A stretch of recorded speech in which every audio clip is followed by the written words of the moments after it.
नमस्कार दोस्तों, stock India YouTube channel में आपका हार्दिक स्वागत है। आप देख रहे हैं स्टॉक इंडिया यूट्यूब चैनल। और यदि आप पहली बार चैनल पेज को विजिट कर रहे हैं तो बेल आइकन को हिट करके रख लें, ऑल को भी सिलेक्ट कर लें। तो मित्रों, आगे हम हमारे ब्लैंक पेज पर और आज की इस वीडियो में ये बात करने वाले हैं कुछ महत्वपूर्ण स्टॉक्स हैं जिनमें आज ज़बरदस्त तेज़ी देखने को मिली, और कुछ स्टॉक्स की चर्चा करेंगे जिनमें आज बड़ी गिरावट भी देखने को मिली है। और स्टॉक्स है कुछ ऐसे स्टॉक्स हैं जो काफ़ी 70 से 80% डैमेज हैं, उसके बावजूद भी उन्हें बड़ी तेज़ी आज देखने को मिली है। और इन्हीं चर्चाओं के बीच आज की वीडियो की शुरुआत कर लेते हैं। और वीडियो की शुरुआत में जैसे हम सबसे पहले करते हैं बात निफ्टी इंडेक्स की और बाजार की ओपनिंग की बात कर लेते हैं। तो आज सब देखें तो आज की जो बाजार की जो क्लोजिंग है वो मामूली गिरावट के साथ है। इंडेक्स 18,122 पर क्लोज हुआ है। और अब भी हम साइकोलॉजिकल जो 18,000 का बड़ा जो साइकोलॉजिकल लेवल है उसके ऊपर ही ट्रेंड कर रहे हैं। और देखें तो एक तरह से इंडियन जो मार्केट है वो काफ़ी हाई पर है, वो ट्रेंड कर रहे हैं। और आज की शुरुआत देखें तो आज की जो शुरुआत है, प्रीवियस जो क्लोज था 18,132, उससे नीचे ही हम खुले। और उसके बाद में इंडेक्स में हल्की सी है वो तेज़ी देखी गई। उसके बाद में दिन भर बाजार है वो कंसोलिडेशन की स्थिति में आपको देखने को मिलेंगे, और बाजार है वो हल्की गिरावट के साथ है। इंडेक्स 18,122 पर क्लोज हुआ है। तो आज की बड़ी घटनाएं देखें तो आज बाजार में कोई जो न्यूज़ बेसिस देखें तो कोई विशेष न्यूज़ आपको देखने को नहीं मिलेगी। और ऐसी कोई ट्रिगर वाली जो खबर थी जिसके दम पर बाजार है वो ऊपर जा सकता हो, और नहीं कुछ ऐसी कोई घटना थी जिसकी वजह से बाजार में बड़ी गिरावट है वो देखने को मिलती। लेकिन बस छुटपुट है वो कोरोना के कुछ केसेज बढ़ते देखे गए हैं, और इस वजह से बाजार में वो हल्की सी है वो उसमें गिरावट है वो आपको देखने को मिल रही है। और ओवरऑल देखें तो कोई विशेष आज है वो कोई विशेष तेजी और गिरावट देखने को नहीं मिली इंडेक्स में। और सिमिलरली स्थिति है वो सेंसेक्स में भी आज यही स्थिति देखने को मिली। हालांकि इंडेक्स में आज कोई बड़ी तेजी या गिरावट नहीं हुई है, लेकिन आप देखेंगे जो बीएससी पर और जो बी ग्रुप और ए ग्रुप के जो स्टॉक्स थे उनमें बड़ी तेजी और बड़ी गिरावट भी देखने को मिली है। और इंडेक्स के अलावा जो स्टॉक्स थे उनमें बड़ी तेजी भी है और रैली भी देखने को आपको मिली है। तो सबसे पहले हम बात कर लेते हैं आज अडानी ग्रुप से। और अडानी ग्रुप की बात करते हैं हम सबसे पहले अडानी पावर की। तो अडानी पावर में आज है वो 5% का अपर सर्किट देखते ही बन रहा था, और अब स्टॉक्स है वो अडानी पावर 300 के ऊपर ट्रेंड कर रहा है। और बड़े दिनों के बाद अडानी जो पावर है उसमें भी अब अपर सर्किट है वो फिर से लगने शुरू हो गए हैं। और अपर सर्किट लगने की शुरुआत के साथ ये एक बार फिर से रिटेलर का है वो चहेता स्टॉक्स बन गया है। जब भी इसमें बड़ी तेजी आती है, बड़ा माहौल है इसमें क्रिएट हो जाता है। और देखें तो अडानी जो पावर है वो अडानी जो ग्रुप की जो कंपनी है, और अडानी जो ग्रुप पर है वो उसी तरह से कंपनियां हैं, वो सभी जो कंपनियां वो डेप्ट से भरी हुई हैं। और जब तक इन कंपनियों के डेप्ट फ्री नहीं हो जाती तब तक इन कंपनियों में लॉन्ग टर्म के इन्वेस्टमेंट के लिहाज से इनको कंसिडर नहीं किया जाना चाहिए। तो और अब बात कर लेते हैं अडानी इंटरप्राइजेज की। तो अडानी इंटरप्राइजेज में भी आज मामूली सी बढ़त देखी गई है। स्टॉक्स है वो ग्रीन में क्लोज हुआ है। और अडानी इंटरप्राइजेज पे आज आपको एक बड़ी न्यूज़ देखने को मिल रही है।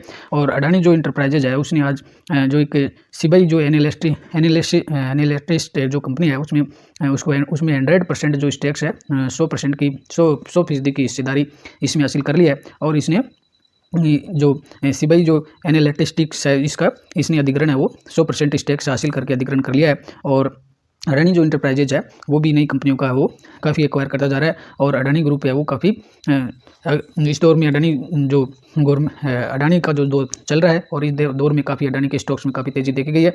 और देखें तो अडानी जो इंटरप्राइजेज है देखें तो अडानी ग्रुप की अन्य कंपनियों से काफ़ी बेहतर स्थिति में लगता है, और इसमें कंटिन्यूस रैली देखने को मिली है। और अन्य स्टॉक्स की तुलना में अडानी जो इंटरप्राइजेज है काफ़ी बेहतरीन स्टॉक्स है देखने को मिलता है। और अब बात कर लेते हैं अडानी ग्रुप से अडानी विलमार की।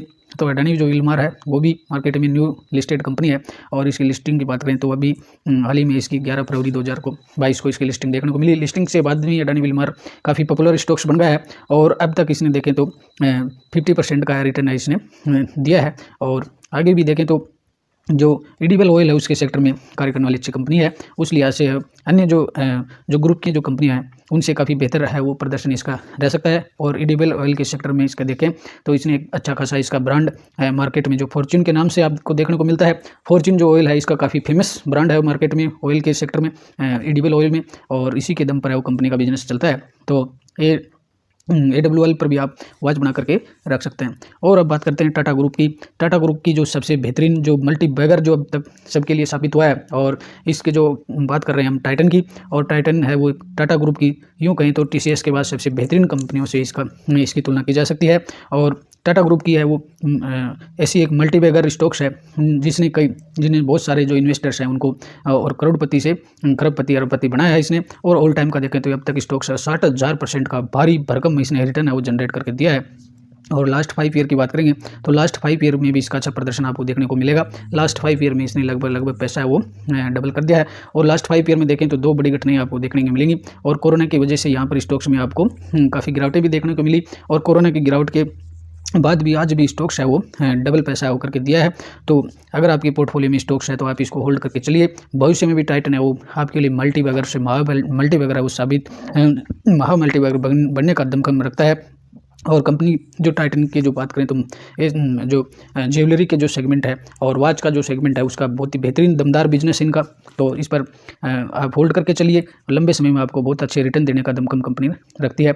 और अब बात कर लेते हैं JSW एनर्जी सेक्टर की, JSW एनर्जी की। तो JSW एनर्जी के स्टॉक्स में भी आज आपको 4.5% की वो तेजी देखने को मिल रही है। स्टॉक 284 पर ट्रेंड कर रहा है। और मैक्सिमम रिटर्न देखेंगे तो JSW के मैक्सिमम रिटर्न अब तक इसने 150% का रिटर्न जनरेट किया है। देखें जो एनर्जी ग्रीन एनर्जी के सेक्टर में JSW जो ग्रुप है उसकी एक देखिए तो अच्छी कंपनी है, लेकिन आपको इसमें बड़े रिवार्ड्स देखने को नहीं मिलेंगे। और अब तक मैक्सिमम जो हम इसका चार्ट देख रहे हैं अब तक कंपनी ने अपनी लिस्टिंग के बाद से मात्र 150% का रिटर्न दिया है। यानी कंपनी 8 जनवरी 2010 को लिस्ट हुई और उसके बाद से मात्र है वो 150% का रिटर्न दिया है। यानी 2010 के बाद में मात्र इसने 12 वर्ष का जो एक लंबा पीरियड है और जो 12 वर्ष के एक लंबे पीरियड में मात्र इसने 150% का रिटर्न जनरेट करके दिया है। और लास्ट 5 ईयर की बात करेंगे तो लास्ट 5 ईयर में करीबन इसने पैसा है वो डबल कर दिया है। और 1 ईयर की बात करेंगे आप तो 1 ईयर में अभी भी स्टॉक है 7% है वो डाउन में है। तो ओवरऑल देखें तो एनर्जी सेक्टर में ग्रीन एनर्जी के जो सेक्टर है उसमें JSW से काफ़ी बेहतरीन स्टॉक्स आपको देखने को मिलेंगे। इसलिए इसमें तेजी को देख करके स्टॉक्स में है कभी भी एंट्री नहीं लें। और एंट्री लेने से पहले आप काफ़ी अपनी स्टडी करके रखें ताकि आपको सही आपका जो इन्वेस्टमेंट है वो सही दिशा में जा सके। और मित्रों बात कर लेते हैं अगले स्टॉक्स की। और अगले स्टॉक्स में हम बात कर लेते हैं केमिकल और फर्टिलाइजर सेक्टर से। और केमिकल और फर्टिलाइजर जो सेक्टर है उसमें बात करेंगे आप दीपक फर्टिलाइजर की। और दीपक जो फर्टिलाइजर हमें आपको 8 से 8.5% की तेज़ी देखने को मिल रही है। और फर्टिलाइजर स्टॉक्स में आपको काफ़ी तेज़ी देखने को मिली। और यदि हम दीपक फर्टिलाइजर के ऑल टाइम जो ग्राफ की बात करें तो ऑल टाइम में इसके स्टॉक्स की बात करें तो 1 जनवरी 1999 की इसको लिस्टिंग हुई। और लिस्टिंग्स के बाद में अपनी इसने 4,500% का काफ़ी अच्छा रिटर्न जनरेट करके दिया है। हालांकि स्टॉक्स है वो काफ़ी रिस्की है और एक छोटे मार्केट कैप वाली कंपनी है। मात्र कंपनी 8,000 करोड़ की कंपनी है।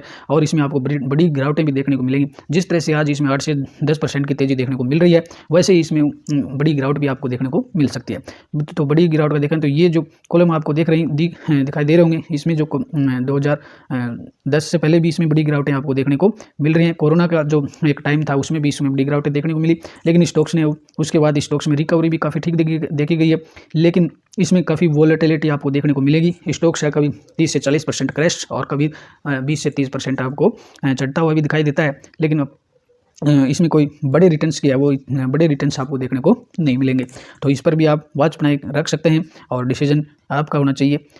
और अब अगले स्टॉक्स की बात करते हैं तो अगले स्टॉक्स में श्रीका पेंट्स की बात करते हैं। तो श्रीका पेंट्स है वो पेंट सेक्टर की ये भी एक अच्छी उभरती हुई कंपनी है।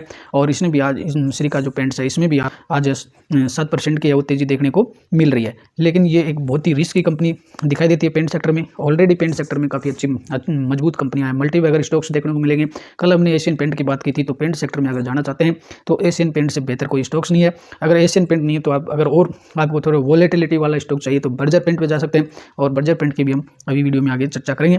तो देखें तो श्रीका जो पेंट्स है काफ़ी है वो रिस्की कंपनी लगती है। मात्र 1,800 करोड़ की कंपनी है और काफ़ी छोटी कंपनी है। और इसके मैक्सिमम रिटर्न की बात करें तो मैक्सिमम जो रिटर्न है अब तक 550% का है रिटर्न दिया है। और 1 ईयर की बात करें तो 1 ईयर में 31% का रिटर्न जनरेट करके दिया है। तो देखें तो एशियन जो पेंट है, एशियन पेंट और बर्जर पेंट से तो इसकी तुलना नहीं कर सकते, क्योंकि आज अगर पेंट सेक्टर की बात करेंगे तो एशियन पेंट और बर्जर पेंट एक तरह से किंग हैं और मल्टीबैगर स्टॉक साबित हो रहे हैं। लेकिन उनकी और बहुत ही बड़े मार्केट कैप वाली कंपनियाँ हैं, लेकिन ये अभी एक छोटी कंपनी है मार्केट कैप के लिहाज से। तो इसमें आपको ये काफ़ी रिस्की भी साबित हो सकता है, क्योंकि इसमें बड़ी गिरावटें भी देखने को मिल सकते हैं। और 1 मंथ्स में बात करें तो 1 मंथ्स में अभी स्टॉक है 2% डाउन है। और लास्ट 6 मंथ की बात करेंगे तो पिछले 6 महीने में स्टॉक्स ने वो 55% का रिटर्न जनरेट करके दिया है। तो यदि आप आज की तेज़ी को देख करके अगर इस पर इन्वेस्टमेंट करने का विचार कर रहे हैं तो सावधान रहिए। काफ़ी रिस्की कंपनी है, काफ़ी वॉलेटिलिटी स्टॉक्स में देखने को मिलती है। और तो यदि पेंट सेक्टर में आप जाना चाहते हैं तो आप इन तीनों कंपनी पर देखें। कल के स्टॉक में हम एशियन पेंट और बर्जर पेंट पर भी चर्चा करेंगे, और कल के स्टॉक में एशियन पेंट पर भी हमने देखे थे, तो एशियन पेंट पर भी स्टेज हमने देखी थी। तो आज की जो तेज़ी को देख करके श्रीका पेंट्स में है वो अब बहुत ही रिस्की स्टॉक साबित हो सकता है, इसलिए इसमें काफ़ी सावधानी बरतें। और अब बात कर लेते हैं अगली केमिकल सेक्टर से, और केमिकल सेक्टर से हम बात करेंगे। और अब बात करते हैं केमिकल सेक्टर से अतुल लिमिटेड की, और अतुल लिमिटेड में भी आज आपको 4 से 4.5% की तेज़ी देखने को मिल रही है, और स्टॉक से अब आपको 8,265 के आसपास पर ट्रेंड करता हुआ नजर आ रहा है। और आज की 350 अंकों की जो तेज़ी है बड़ी अच्छी सुहावनी लगती है, और इस जो तेज़ी को देख करके इसमें एंट्री लेने की कोशिश नहीं करें। कंपनी तो काफ़ी बेहतरीन है, लेकिन स्टॉक्स है वो काफ़ी दौड़ चुका है। तेज़ी के बाद इसमें जब भी गिरावट का मौका मिले तो इसे लपक कर चले। अगर मैक्सिमम रिटर्न इसके देखते हैं अतुल लिमिटेड के, तो क्या बहुत ही केमिकल जो सेक्टर है इसमें भी ये अच्छी लीडिंग वाली अच्छी मार्केट कैप की 24,000 करोड़ का मार्केट कैप है कंपनी का। यानी कि केमिकल सेक्टर में देखें एक तरह से ये बड़ी कंपनी है, और रिटर्न भी इसको शानदार देखने को मिल रहे हैं आपको। और इसका मैक्सिमम जो चार्ट देखें तो मैक्सिमम चार्ट क्या शानदार स्मूथिंग जो चार्ट जिसको बोलते हैं लेफ्ट टू राइट से दिखाई देता है। और 1 जनवरी 1999 को जनवरी 1999 में ये लिस्टिंग हुई, और लिस्टिंग से बाद स्टॉक्स में आपको बहुत ही बेहतरीन रिटर्न देखने को मिल रही है। और स्टॉक्स की जो चाल है वो भी काफ़ी स्मूथिंग चाल है, और केमिकल जो सेक्टर है उसकी बेहतरीन कंपनी आपको देखने को मिल रही है। और यदि इसकी लास्ट 5 ईयर की बात करें तो लास्ट 5 ईयर में भी इसने पैसा वो लगभग डबल करके रखा है। और 1 ईयर की बात करेंगे तो 1 ईयर में अभी भी 1 साल का जो पीरियड है उसमें स्टॉक्स है वो 7% है वो डाउन नजर आता है, क्योंकि ये जो कोरोना काल के बाद में अभी केमिकल जो सेक्टर है वो भी काफ़ी स्ट्रगल करते हुए दिखाई दे रहा है। और केमिकल के जो बेहतरीन स्टॉक्स हैं बड़े जो कंपनियाँ अभी उनमें भी वो रिकवरी नहीं देखी गई है, तो अभी भी एक बॉक्स में ट्रेंड कर रहा है, कंसोलिडेशन की स्थिति में है। तो इस पर भी है। बाकी इन्वेस्टमेंट के लिहाज से अतुल जो लिमिटेड है वो भी कोई ऐसी कंपनी नहीं है, इन्वेस्टमेंट के लिहाज से सेफ कंपनी है, लेकिन इसमें केमिकल जो सेक्टर है उसमें काफ़ी वॉलेटिलिटी आपको देखने को मिलेगी। इसलिए वॉलेटिलिटी जो शेयर का कलेजा चाहिए उसके लिए, तो वो अगर आप दमकम रखते हैं तो इसी स्टॉक्स में भी आप है वो होल्ड करके चल सकते हैं, और अपने पोर्टफोलियो में इसे जगह दीजिए, और काफ़ी भविष्य के लिए मल्टीबैगर साबित हो सकता है। और अब फिर से बात करते हैं टाटा ग्रुप की, और टाटा ग्रुप में आज हम बात करेंगे टाटा पावर की। तो टाटा पावर पर भी आज एक न्यूज़ निकल करके आ रही है, और आज स्टॉक्स में हल्की सी वो तेज़ी आपको नज़र आ रही है। और इस न्यूज़ की बात करें तो टाटा पावर को आज कुछ जो और आज टाटा पावर को भी एक बड़ा अवार्ड ऑफ लेटर मिला है, और इसमें जो टाटा जो पावर की जो सब्सिडरी है टाटा पावर रिन्यूएबल एनर्जी, उसको 255 मेगावाट का जो हाइब्रिड जो प्रोजेक्ट है वो मिला है। और ये जो प्रोजेक्ट है वो टाटा पावर जो है उसकी जो सब्सिडरी है दिल्ली में Tata power Delhi distribution limited, इसके थ्रू इसको ये प्रोजेक्ट मिला है। और ग्रीन एनर्जी के सेक्टर में 255 मेगावाट का ये प्रोजेक्ट इनको मिलता हुआ दिखाई दे रहा है। तो ये भी आज टाटा पावर पर है वो न्यूज़ आपने कवर कर लिया है, और 255 मेगावाट का इनको पावर प्रोजेक्ट है वो सोलर पावर प्रोजेक्ट मिलते हुए दिखाई दे रहा है। और काफ़ी भविष्य में भी ये टाटा पावर है वो काफ़ी अच्छे मल्टीबैगर स्टॉक्स के रूप में साबित होने वाला है। तो इसको होल्ड करके चलिए, और गिरावट में इसको बेचने का मन नहीं बनाए, और लॉन्ग टर्म में इसमें काफ़ी अच्छा पैसा बनता हुआ दिखाई देगा। और अब बात कर लेते हैं टाटा ग्रुप की टीटीएमएल की। टीटीएमएल में भी आज आपको 5% का अपर सर्किट दिखाई दे रहा है। तो वैसे जो टीटीएमएल की बात करें टाटा टेली सर्विसेज, तो वैसे तो कंपनी का बिजनेस तो अच्छा चलता है, लेकिन कंपनी पर डेप्ट इतना है, तो डेप्ट जो है इसके सारे जो रेवेन्यू होता है उसको सारे रेवेन्यूज को खा जाता है। और जो इस पर इतना बड़ा कर्जा जो चल रहा है, और जो कर्जे का जो इंटरेस्ट कंपनी जो चुकाती है, और जो इंटरेस्ट है वो इनकी इनकम से इतना ज़्यादा, रेवेन्यू से इतना ज़्यादा बढ़ता है, जिसकी वजह से कंपनी है वो भी घाटे में चल रही है। और जब तक कंपनी पूरी तरह से घाटे से ऊपर नहीं जाती है तब तक ये इन्वेस्टमेंट के लिहाज से सेफ नहीं होगा। हालांकि कंपनी टाटा ग्रुप की है, विश्वास तो है, टाटा ग्रुप पर विश्वास किया जा सकता है, लेकिन अभी भी कंपनी है वो बड़े भारी भरकम घाटे से उभर नहीं पाई है। और जब तक कंपनी का डेप्ट कम नहीं होता इसमें एक तरह से एंट्री लेना काफ़ी मूर्खता भरा या रिस्की कार्य हो सकता है। और अब हम अगले स्टॉक्स की बात करते हैं, तो अगले स्टॉक्स में बात करेंगे अरविंद स्मार्ट स्पेस। तो आज अरविंद स्मार्ट जो स्पेस है इसमें भी आपको 13.5% की वो तेज़ी देखने को मिल रही है। और तेज़ी है वो किसको अच्छी नहीं लगती है, तेज़ी काफ़ी अच्छी लगती है। और इस तेज़ी को देख करके हमें स्टॉक्स में कभी भी है वो एंट्री नहीं लेनी है, क्योंकि अभी हम इसकी चर्चा करने वाले हैं। तो इसकी अगर देखेंगे तो कंपनी का मैक्सिमम ग्राफ देखिए कंपनी का, तो मैक्सिमम अगर आप देखते हैं तो अब तक इसने 550% का रिटर्न जनरेट करके दिया है। और लास्ट 5 ईयर में देखेंगे तो लास्ट 5 ईयर में भी 62% का वो रिटर्न देखने को मिलता है। और आज भी इसमें काफ़ी तेज़ी 13.5% की तेज़ी देखने को मिल रही है। और लास्ट 5 ईयर की बात करें तो लास्ट 1 ईयर की बात करें तो लास्ट 1 ईयर में अरविंद स्मार्ट जो स्पेस है इसने 50% का रिटर्न जनरेट करके दिया है। और जो अरविंद जो स्मार्ट है अरविंद स्मार्ट है वो जो अरविंद स्मार्ट है वो रियल एस्टेट जो सेक्टर है उसमें कार्य करने वाली कंपनी है। और इसका देखें मार्केट कैप तो बेहद ही छोटी कैप की कंपनी है और मात्र है वो कंपनी है वो 1400 करोड़ की कंपनी है। तो इस तरह से तेजी को देखकर स्टॉक्स में एंट्री ले लें और बहुत ही रिस्की स्टॉक्स है, बड़ी गिरावटें भी इसमें देखने को मिल सकती हैं। और यदि एक बहुत ही मात्र 1400 करोड़ की कंपनी है और जो रियल एस्टेट के सेक्टर में काम करती है, तो अरविंद स्मार्ट का जो नंबर देखें तो इसके कंपटीटर देखें तो अगर कंपटीटर जो कंपनी है रियल एस्टेट सेक्टर में उसमें डीएलएफ है, गोदरेज प्रॉपर्टी है, तो अरविंद जो स्मार्ट है उसका अरविंद स्मार्ट स्पेस है उसका सबसे निचले पायदान पर नंबर आता है और मात्र है वो 1400 करोड़ की कंपनी है। तो बहुत ही रिस्की कंपनी है और इसमें तेजी को देख करके स्टॉक्स में वो स्टॉक्स में एंट्री लेना काफ़ी घातक हो सकता है, नुकसानदायक भी हो सकता है और कैपिटल को भी खत्म हो सकता है। बाकी जो इसमें जो रिवार्ड है वो आपको इतने बड़े रिवार्ड्स नहीं देखने को मिलेंगे और जो 1 साल का जो पीरियड है उसमें 50% है वो रिवार्ड देखने को मिल रहा है। और बात कर लेते हैं रेलवे जो सेक्टर है, रेलवे सेक्टर की स्टॉक्स में भी आप काफ़ी अच्छी तेजी देखी गई है। और बात करते हैं आरवीएनएल की, आरवीएनएल में भी आज आपको 5% का वो तेजी 5% का अपर सर्किट है उसमें देखने को मिल रहा है। और जो आरवीएनएल में जो तेजी देखने को मिल रही है उसका जो काफ़ी कल भी हमने ये कवर किया था कि आरवीएनएल उसने 1545 जो करोड़ के कंस्ट्रक्शन जो ऑर्डर्स है वो प्राप्त किए हैं मालदीव में। तो इस वजह से आज इस न्यूज़ के चलते स्टॉक्स में वो काफ़ी तेजी देखने को मिल रही है और इसमें बड़ा ऑर्डर है वो मालदीव में है वो आरवीएनएल को मिला है। और वैसे ही देखें तो जो रेलवे जो स्टॉक्स हैं, आईआरएफसी की बात करें, रेलटेल की बात करें, तो ये जो रेलवे वाले जो स्टॉक्स हैं तीनों ही कंपनियां काफ़ी बेहतरीन कंपनियां हैं। और आने वाला जो बजट होगा उसमें भी है तो हम इस पर काफ़ी कई बार चर्चा भी कर चुके हैं। जो रेलवे का जो बजट है काफ़ी बढ़ने वाला है, 2 से 3 गुना बजट की संभावना इसमें बताई जा रही है। तो इसमें काफ़ी जो रेलवे के स्टॉक्स में काफ़ी बड़ी तेज़ी है वो देखने को मिल सकती है और स्टॉक्स इस लिहाज से इनको होल्ड करके चलें, आगे वो बड़ा पैसा इनमें बनाया जा सकता है। और अब बात कर लेते हैं एग्रीटेक इंडिया की। और एग्रीटेक इंडिया की बात इसलिए कर लेते हैं कि इसमें आज 20% का अपर सर्किट है वो लगते हुए दिखाई देता है। लेकिन ये जो तेज़ी है इस तेज़ी को देख करके स्टॉक्स में एंट्री नहीं लें, धोखा खा जाएंगे। अगर मैक्सिमम कंपनी का मैक्सिमम चार्ट देखें तो बड़े रिवार्ड आपको नज़र नहीं आएंगे। और मात्र इसके कंपनी की जो शुरुआत आप देखेंगे 2014 से कंपनी की लिस्टिंग हुई और लिस्टिंग होने के बाद से अब तक 2014 का जो पीरियड है और अब तक इतना जो लंबा जो पीरियड हमें देखने को मिल रहा है 10 से 12 साल का जो पीरियड है उसमें मात्र 248% का रिटर्न है इसमें देखने को मिलता है। तो इसने लंबी अवधि में स्टॉक्स में काफ़ी है वो क्रैश भी देखने को मिलेगा। और जहां स्टॉक्स पहले इस दायरे में चल रहा था आपको 200 का जो दायरा था उसमें स्टॉक्स है वो काफ़ी गिरावट में देखने को मिल रहा है। इसलिए आज की जो तेज़ी है 20% का जो अपर सर्किट इसमें लगते हुए दिखाई दे रहा है, तो उसको देख करके स्टॉक्स में वो एंट्री लेने की कोशिश न करें। दौड़ती हुई ट्रेन को पकड़ने की कोशिश है वो काफ़ी दुर्घटना के शिकार हो सकते हैं। और 1 मंथ की बात करें तो स्टॉक्स में 20% की तेज़ी है और 6 मंथ की बात करें तो इसमें 65% है वो एग्रीटेक इंडिया वो का स्टॉक्स है वो इसने रिवार्ड दिए हैं। और आज इसमें कोई न्यूज़ की वजह से तो स्टॉक्स में तेज़ी नहीं है, इस पर कोई न्यूज़ भी कवर नहीं की गई है।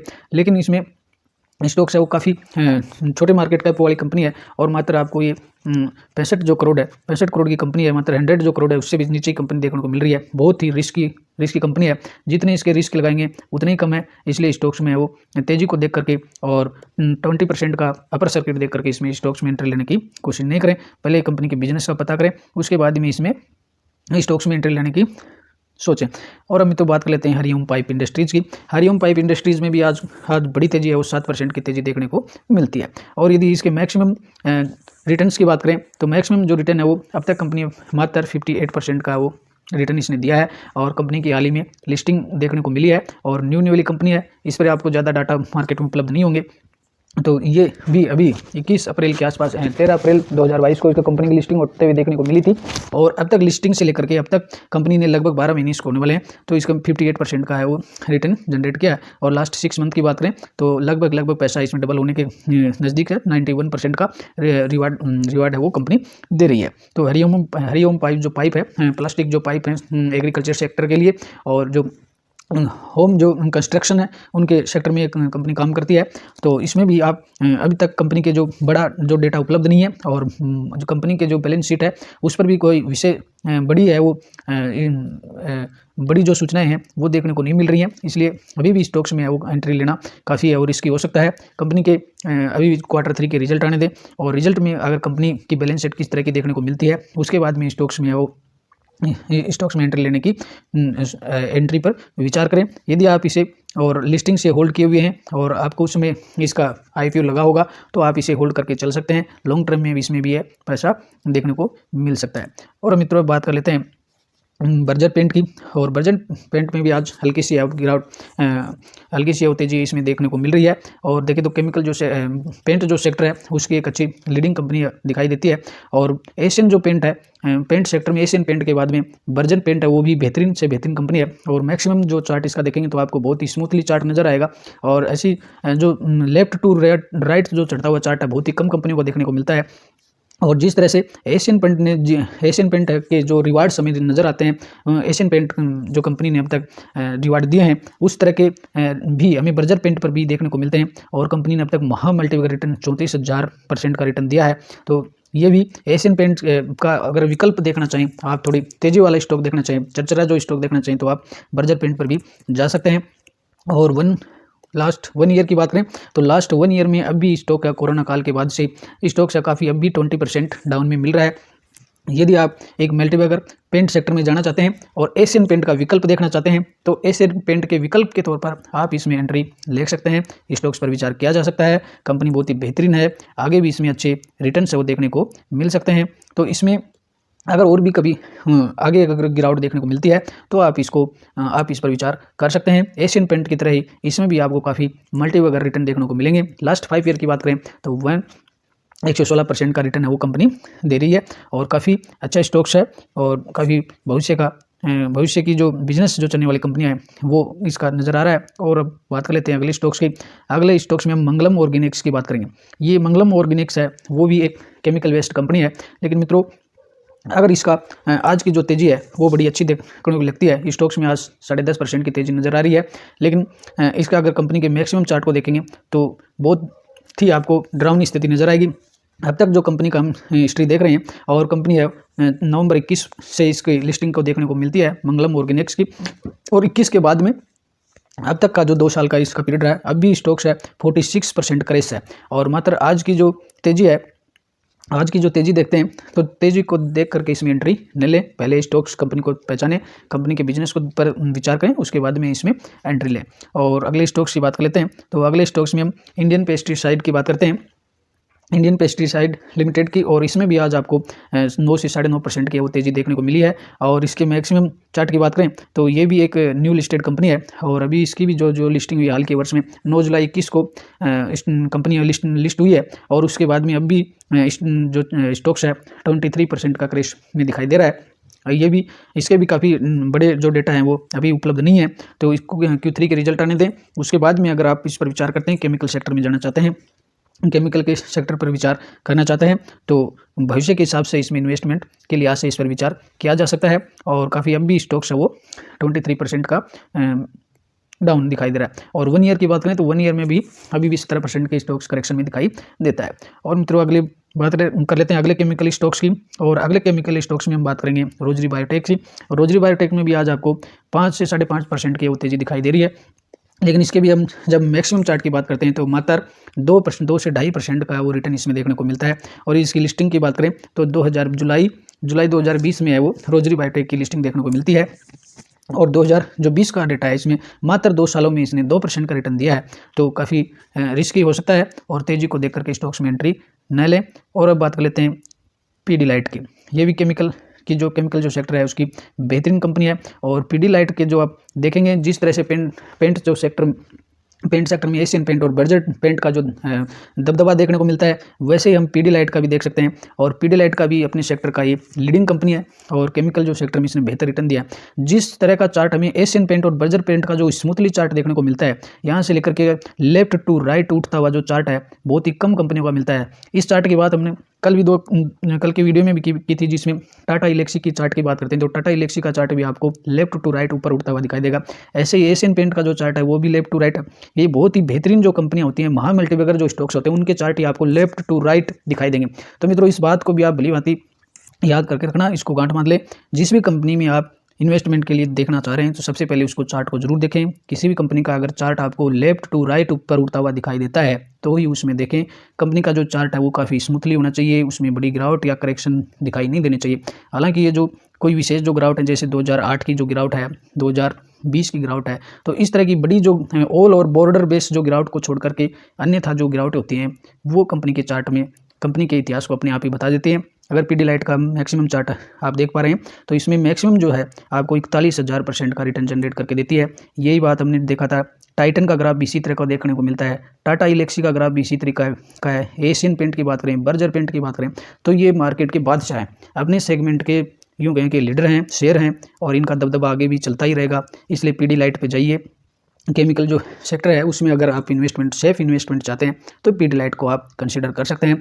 और यदि इसके ब्रांड की बात करेंगे आप तो इसके ब्रांड मार्केट और यदि इसके पीडीलाइट की जो पीयर्स जो कंपटीटर्स है उसमें कंपटीटर्स की बात करें तो अपनी जो कंपटीटर है उसमें लीडिंग है। नंबर 1 पे पीडीलाइट आता है, उसके बाद में एसआरएफ आता है, सोलार इंडस्ट्री है, गुजरात फ्लोरक है, लिंडे इंडिया है, दीपक नाइट्राइट है और टाटा केमिकल्स है। तो इस लिहाज से देखें तो पीडीलाइट है नंबर 1 पे आपको दिखाई देगा। और इसके यदि ब्रांड की बात करें तो आपको मार्केट में इसके काफ़ी बेहतरीन ब्रांड है वो नजर आएंगे, और काफ़ी जो एड्स होते हैं एड्स में भी इनके ब्रांड नजर आते हैं, और पीडीलाइट के बेहतरीन जो ब्रांड आपको देखने को मिलेंगे।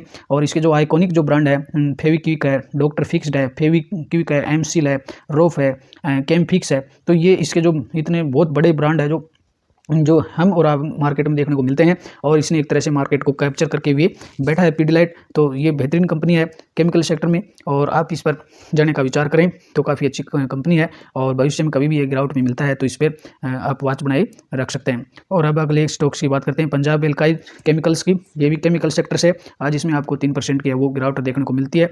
और यदि इसकी मैक्सिमम चार्ट की बात करेंगे तो मैक्सिमम चार्ट ये भी, हालांकि केमिकल वेस्ट कंपनी है और अच्छे रिटर्न इसने अब तक दिए हैं, और 950% का इसने मैक्सिमम टाइम में दिया है, लेकिन इसमें आपको गिरावटें बड़ी देखने की, यहाँ पे बड़ी गिरावट है, यहाँ पे बड़ी गिरावट है, और यहाँ एक बड़ी स्मूथली तेजी देखने को मिल रही है, और यहाँ पर भी एक बड़ी गिरावट है। इन स्टॉक्स में काफ़ी वोलेटिलिटी, भयंकर वोलेटिलिटी देखने को मिलती है। आपका पोर्टफोलियो कभी 60 से 70% भी क्रेश में दिखाई देगा अगर इस तरह के स्टॉक्स आप पोर्टफोलियो में रखते हैं। तो अगर इस तरह की गिरावटें आप नहीं देखना चाहते तो इन स्टॉक से दूर रहिए, और तेजी को देख कर तो इन स्टॉक्स में है वो एंट्री ना लें। हालांकि ये देखें तो 1 मंथ्स की बात करें तो 1 मंथ में 6% डाउन है, 6 मंथ में 3% का रिटर्न है, और इस साल के प्रारंभ से देखें 2022 में इसने 41% का रिटर्न है वो दिया इसने। और अब अगले स्टॉक्स की बात कर लेते हैं। अगले स्टॉक्स में हम आरजीआर की बात करेंगे, और अब रेट्रो ग्रीन रिवोल्यूशन की बात करें तो आज इसमें भी काफ़ी तेज़ी देखने को मिल रही है। 7.5% की तेज़ी इसमें दिखाई आपको दे रही है, और इसमें तेज़ी है वो जो छोटे स्टॉक्स हैं उनमें काफ़ी तेज़ी आपको देखने को मिलेगी, लेकिन आप जब भी इसका मैक्सिमम चार्ट देखेंगे तो आपको कंपनी वो डिस्ट्रॉय दिखाई देगी। और मैक्सिमम चार्ट देखें तो अब तक कंपनी है अपने कुछ भी कमा के नहीं दिया इसने। 2019 से इसकी लिस्टिंग देखने को मिलती है, और 2019 से लिस्टिंग के बाद में अगर किसी ने इसमें एंट्री ली होगी तो अब तक उनका जो कैपिटल है 26% क्रेस है। तो और मात्र तो और स्टॉक्स की जो प्राइस देख करके इसमें कभी भी एंट्री न लें। और एक की जो तेज़ी है, आज की जो तेज़ी है, कल इसमें बड़ी गिरावट भी देखने को मिलती है, और पैसा इसमें कैपिटल है वो खत्म होते हुए दिखाई भी दे सकता है। इसलिए स्टॉक्स की जो प्राइस है कि 8 रुपये का स्टॉक है, चलो मात्र 8 रुपये का स्टॉक से खरीद लेते हैं, इस तरह की गलती है वो इसमें नहीं करनी चाहिए। तो इस तरह की स्टॉक्स में तेज़ी देख करके एंट्री लेने की कोशिश न करें। और अगली स्टॉक्स की बात कर लेते हैं टेक्समो पाइप्स की। तो टेक्समो पाइप्स में भी आप आज इसमें 2 से 2.5% की तेज़ी देखने को मिल रही है, लेकिन ये इन्वेस्टमेंट के लिहाज से सेफ नहीं होंगी, और स्टॉक्स की प्राइस देखकर कभी भी इसमें खरीदने को नहीं जाएं, तेज़ी देखकर भी कभी एंट्री ना करें। अगर मैक्सिमम चार्ट देखते हैं तो टेक्समो जो पाइप का अब भी स्टॉक्स है वो 60% क्रेस है। आज की तेज़ी देखेंगे तो, और स्टॉक्स की प्राइस देखते हैं तो स्टॉक्स की प्राइस देख करके इसमें एंट्री करने की कोशिश न करें, बड़ी मूर्खता हो सकती है। कैपिटल है वो खत्म भी हो सकता है, इसलिए इस तरह के स्टॉक से मित्रों दूर रहें। और अगले स्टॉक्स की बात करते हैं रेलटेल के स्टॉक्स में भी इसमें आप आज 3.5% की तेज़ी आपको दिखाई देगी। तो रेलवे के स्टॉक्स पर हम काफ़ी पहले भी चर्चा कर चुके हैं, और ये तीनों ही जो स्टॉक्स हैं रेलवे के काफ़ी अच्छे हैं इनको, और अगर आपके पोर्टफोलियो में तो होल्ड करके चलिए। और अब बात कर लेते हैं BLB लिमिटेड की। BLB लिमिटेड में भी आज आपको 20% का अपर सर्किट लगते हुए दिखाई दे रहा है, और अगर मैक्सिमम चार्ट की बात करेंगे इसके, तो मैक्सिमम चार्ट है अब तक इसमें 30% कैपिटल क्रेश है। इस तरह की जो कंपनी है 20% का जो अपर सर्किट लगता है उसमें तेजी को देख करके कभी एंट्री नहीं लगे। मैं यही बार बार बातें की बार दोहराता रहूँगा कि, और इसमें स्टॉक्स है अब तक है वो 30% है वो क्रेश है। और यदि इस पर आज की न्यूज़ की बात करें तो इसमें जो BSE पर जो स्टॉक्स हैं उनमें आज सबसे बेहतर परफॉर्मेंस का देखने को मिल रहा था। जो BSE जो बॉम्बे स्टॉक एक्सचेंज है उस पर जो B ग्रुप की जो कंपनियां हैं उनमें इसमें सबसे बड़ी तेजी इसमें देखी गई है। 20% का अपर सर्किट आज इसमें देखने को मिला है। लेकिन हम ये पहले चर्चा कर रहे हैं कि अब भी स्टॉक्स है अपने ऑल टाइम का जो ग्राफ देखेंगे तो कंपनी काफ़ी डिस्ट्रॉय है। 31% कैपिटल इसमें समाप्त हो चुका है। तो इसमें आज की तेजी को देख करके 20% सावधान रहें, एंट्री न लें। और अब बात करें ओल कार्गो की, तो ओल कार्गो में भी आप 2 से 2.5% की तेजी देखने को मिल रही है। और जो कार्गो जो कंपनियां हैं लॉजिस्टिक्स का जो बिजनेस करती है उनमें ये भी एक ओल कार्गो है वो भी काफ़ी ठीक ठाक स्थिति वाली कंपनी है। तो आप इसमें भी ओल कार्गो जो सेक्टर्स है, लॉजिस्टिक जो सेक्टर है, जो सामान को इधर उधर करते हैं और उन सेक्टर में कार्य करने वाली कंपनी है, तो आप इस पर भी इसमें भी वॉच बनाए रख सकते हैं। और अगले स्टॉक्स की बात करते हैं, हम एक छोटे स्टॉक्स की बात कर लेते हैं, विकास लाइफ केयर, विकास इकोटेक। तो विकास इकोटेक में भी आज ये काफ़ी रिस्क की कंपनी है और पेनी स्टॉक्स है। तो इस तरह के जो स्टॉक्स हैं आप ग्राफ देख पा रहे होंगे, कंपनी का जो स्टॉक्स है काफ़ी डिस्ट्रॉय है। तो स्टॉक मात्र 3 रुपये का जो स्टॉक्स है, तो स्टॉक्स की प्राइस देख करके एंट्री लेने की कोशिश न करें। और इसमें इस तरह के स्टॉक्स है वो दूर रहें, इनमें कभी तेजी भी देखने को मिलती है। और अब बात कर लेते हैं विकास लाइफ केयर की। ये भी केमिकल सेक्टर की एक छोटी कंपनी है, मात्र 4 रुपये का स्टॉक्स है। तेजी देख करके स्टॉक्स में एंट्री न लें, दूर रहें स्टॉक से। और मित्रों अब सबसे अंत में हम बात कर लेते हैं और पेटीएम की 190 सेन। तो 190 सेन पेटीएम की बात करें तो आज इसमें 4.5% की वो तेजी देखने को मिल रही है। लेकिन मैक्सिमम की बात करेंगे तो अभी स्टॉक्स है लगभग 65% क्रेश है। तो इसमें भी जब तक पेटीएम की बैलेंस शीट नहीं सुधरती है, आप इसमें इन्वेस्टमेंट का मूड कभी मत बना लेना। नई नवेली कंपनी है, जब तक आप इसको 5-4 साल बाजार में टिकने दो, उसके बाद में कंपनी की बैलेंस शीट क्या बोलती है, कंपनी की बैलेंस शीट के हिसाब से इसको कंसिडर करना। और इस तरह के बिजनेस सेगमेंट में जो काम करने वाली कंपनियां हैं कि इसके जो कंपटीटर हैं, कंपटीशन है बेहद ही मुश्किल होने वाला है। एक तरफ देखें तो इसमें फ़ोनपे जैसी कंपनियाँ हैं और दूसरी तरफ टाटा भी इस तरह की सुविधाएं लेकर के आ गया है। तो कंपटीशन है, काफ़ी बेहद कंपटीशन नज़र आ रहा है। इसलिए इनकी बैलेंस शीट जब तक नहीं सुधरती है तब तक इसमें एंट्री लेने की कोशिश नहीं करें। और यदि आप इसको IPO के टाइम से इसको होल्ड किए हुए हैं, आपको अगर IPO अलाउट हुआ है तो इसमें जब भी आपको मौका मिले तो इससे एक बार निकलने की कोशिश करें। जब तक कंपनी की बैलेंस शीट है वो मजबूत नहीं होती है तब तक नाम देख करके कंपनी में एंट्री नहीं लें। तो मित्रों आज के इस वीडियो में हमने काफ़ी बड़े स्टॉक्स की, तेज़ी वाले स्टॉक्स की काफ़ी चर्चाएं हम इसमें की हैं। तो आज की इस वीडियो में अब इतना ही। अगले वीडियो में लेटेस्ट न्यूज़ के साथ फिर मिलते हैं, तब तक के लिए नमस्कार।